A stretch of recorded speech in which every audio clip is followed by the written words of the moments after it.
Hello and welcome to 15 Minutes of Fame. I'm Geoffrey Driscoll. I write for anysportanytime.ca. With me, as always, is Jim Kerr, who writes for Kersey's Notebook.blogspot.com. Let's get right into it, Jim. The Esks this week, they lost again. After scoring a touchdown off a Hamilton fumble, Matthew Bertrand fumbles the ball twice afterwards, including right off the bat in the second half. First ball, right off the kickoff, that really put the Edmonton Eskimos behind the ball, if you will. After that, it was all... Yeah, I know, right? After that, it was all downhill from there. First of all, what were your thoughts on the game? Well, it's another tough break for the Edmonton Eskimos. They, like you say, they give up they give up the ball and at least do a touchdown right off the bat in the second half. Takes the wins right out of the sails. Yeah, as Ricky Ray said, they're waiting to receive the ball and get out there and hopefully build on a late touchdown. Yeah. They gave up a field goal after that, but a late touchdown nonetheless to kind of get the momentum in your favor. And to give up a touchdown right away, it really hurts. And that was one of three in the second half, Kevin Glenn touchdown passes. So it's tough for the Eskimos, believe it or not, though. And, call me Mr. Optimism, but they are still in the playoff. Gotta love the CFL. Yeah, and next week will be a big game against the BC Lions, who are right above them in the West standings. So... Do you think the Eskimos are a playoff team, the way that they are right now? And even if they do get there, are they going to be able to do anything there? The beautiful thing about the playoffs in any sport seems to be that once you get to the playoffs, that's the hardest part, is getting there. And who knows? And it's football. Any number of factors can come into play. Injuries being the biggest one. Yeah. So if they can make the playoffs, they've got just as good a shot as anyone else and it'd be brilliant to have them in the Grey Cup in Edmonton. I know we've got a long ways to go. They basically have to win the rest of the season to ensure, and even then, it's not 100%. Yeah. So they've still got a chance. Amazingly, they're still in it, and they just have to. We've been saying it since we started the show. Exactly. What they have to do is win. Yeah, exactly. That's it. It's simple. There's a million different things you can do, increase communication. That's what Bertrand said after the game. He's like, especially with that second half fumble, he's like, I didn't talk to my guys, I didn't have the communication going there. Is that one thing that they have to do to win, like you said? Well, communication's important, obviously, and they, if when you see guys running the wrong route or not getting there in time, it's obviously a communication thing, and it's a small problem, easily fixed, I think, in a lot of cases. The Eskimos played great the previous 2 weeks. Yeah. It's just on the night, it wasn't clicking for them. If they were 5-5 coming into that game, it might not be like here we go again. But because we've seen some subpar football from the Eskimos this season, we see a game like that on Friday and say, oh man.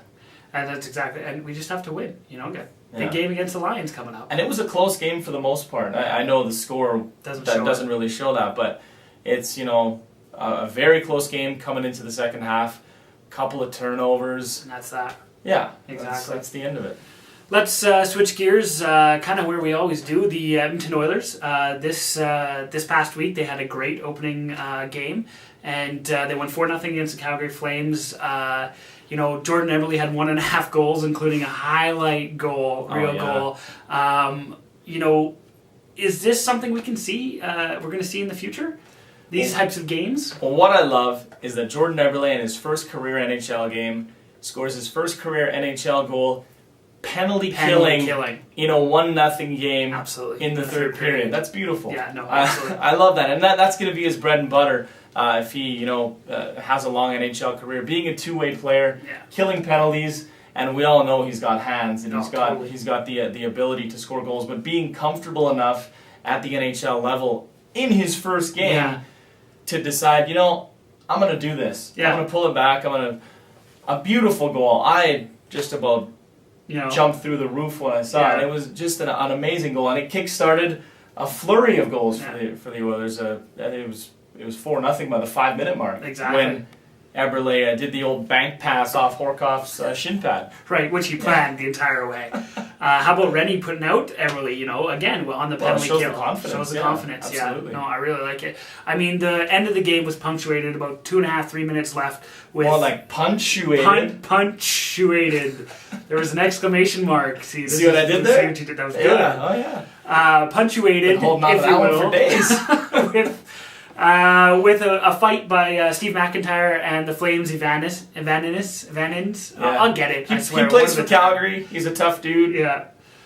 That's who he is. Even you guys have seen that. Evenins? There it is. Yeah, I'll get it. I don't know. And I had to look it up on I had to search hockey fights to figure out what it says. So don't feel bad. Thank you. Yeah. Luckily, we're not professionals or anything. Yeah, I'm sure we'll hear about this on the Twitter. On the Twitter.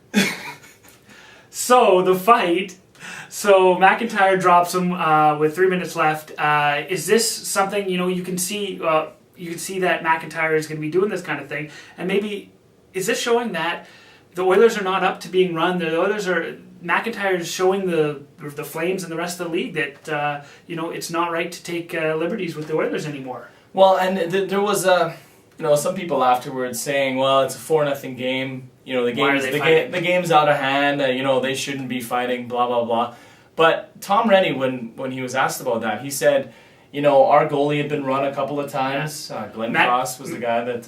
Magnus PRV got a high stick from even-ins uncalled. Yeah. So, there was some liberties taken. And he said, his words, there was some funny stuff going on out there. They had their tough guy out in the final minutes of a 4-0 game. So he said he put Mac out there, and he said he didn't put him out there and to say, go fight. He said, go out there and play. Yeah. If something happens... then it happens. Yeah. And right enough, Evenins, stepped up to him, and you could see a little chatter between the two of them, and then they fought, and that was it. It's people are upset because he was clearly hurt on the play when he dropped him. That's gonna happen. His helmet stayed on. That's good. That is good. That's but people were saying fighting this and that. McIntyre said, let the people talk. It's my job. It's part of hockey. And to his credit, he's an honest guy. Yeah. He's got a job. He does it. And you don't see him celebrating after, No, he wasn't dirty, What was a pretty damn good knockout. Yeah. And he said, it's disrespectful if you get the better of a guy and you go out and, do the... Yeah, that's not right. No. But he said, it was a lucky punch. Yeah. Maybe not a lucky punch, but he said, it's just one of those things. It could be my night, next night. Says the guy who had his orbital bone broken last year. I hope I'm pointing to the right part of my face. Well, but he knows that, just as easily it could be him laying on his back, and he's doing what he's there to do. Right. It wasn't any kind of malicious. I'm just gonna take this guy aside. It's two fighters fighting. Good, but it is good for teams around the league to see that the Edmonton Oilers have a legitimate enforcer who is going to be there. Yeah. And he's not scared to drop the mitts, and the guy loves it. Yeah. It's his job. But it's good for the Oilers to have that because we've seen Oilers players targeted by other teams over the past, in the past few years, and I think it's a good deterrent. Yeah, and I hope we don't see any more of that targeting here in the future. Well, yeah.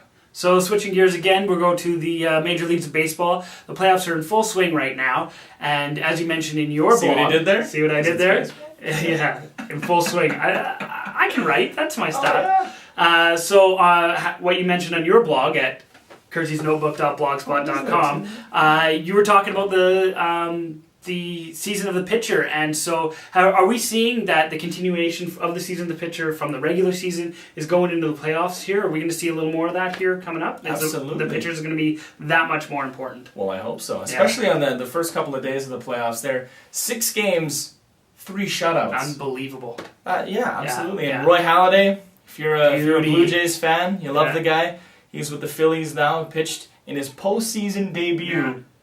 Pitched a no-hitter, 1 walk away from his second perfect game of the season. Year. Yeah, he had one earlier on. And it was just the second no-hitter in playoff history, dating back to the 50s, which is obviously impressive. But for Roy Halladay, I was happy about that. Yeah, sure. I know a lot of people were, but the next night, Tim Lincecum pitched a complete game 2-hitter with 14 strikeouts. KOs, and So it's fun to see the pitchers dominating in after years and years of home runs being king.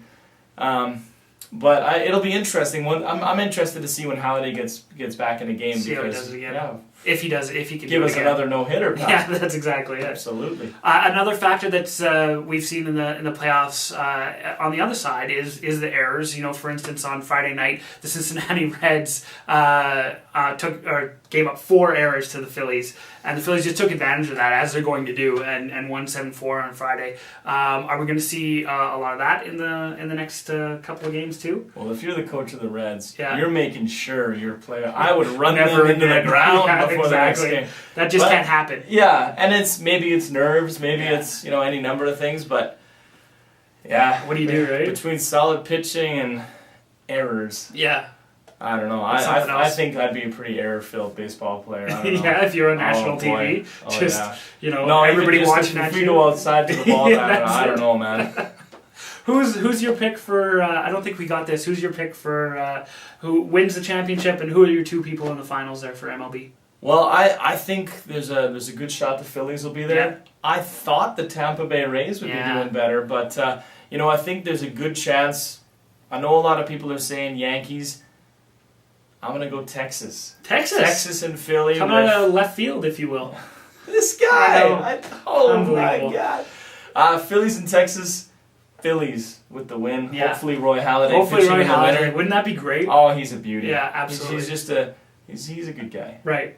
Now's our segment we like to call Quick Hits. The Commonwealth Games continue this week, and Canada continues to reel in the medals. They got 15 medals in one day on Friday, so they're doing not bad at all. It's nice to see Canada representing on the world stage.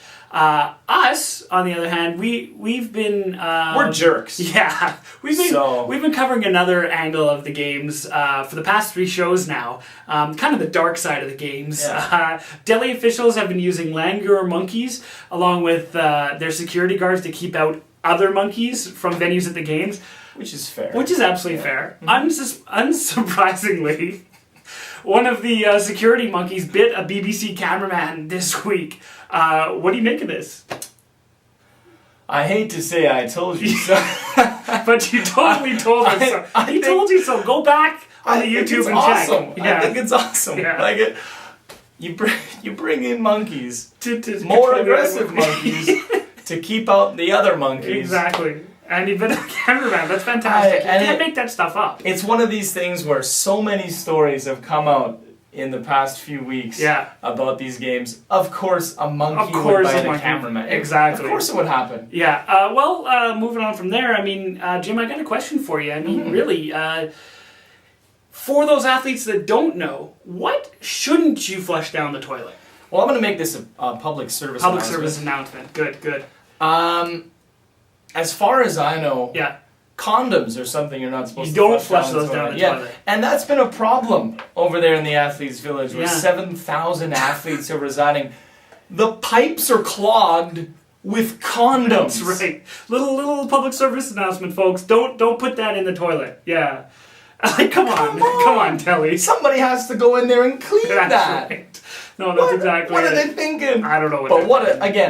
What a story. Yeah, of course, the pipes would be clogged with condoms. Of course it would be. Exactly, yeah. Okay, well, moving on from one type of swimmer to another type of swimmer, what is a swimmer's, continuing with the Commonwealth Games, of course, what is a swimmer's worst nightmare, Jim? Well, I would have to say it's probably other swimmers getting violent diarrhea, which has been the case in the Commonwealth Games. I don't think it's happened in the pool yet, but it's got something to do with the quality of the water. Yeah, they're getting sick from the water.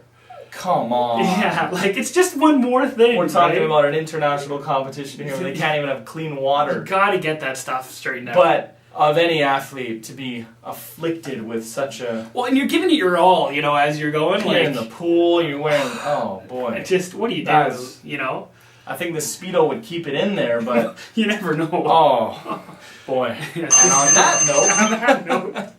Well, our 15 minutes of fame are up for this week. Check us out again next week when we get a whole new 15 minutes of fame. In the meantime, check us out on Twitter at 15 minutes YEG. Oh, my stomach. Oh, my God. On the 15 minutes channel on YouTube. Or you can check out Jim at kersey'snotebook.blogspot.com or me at anysportanytime.ca. Until next time, False alarm. I'm Jeff Driscoll. This is Jim Kerr. He's all right. See you next time.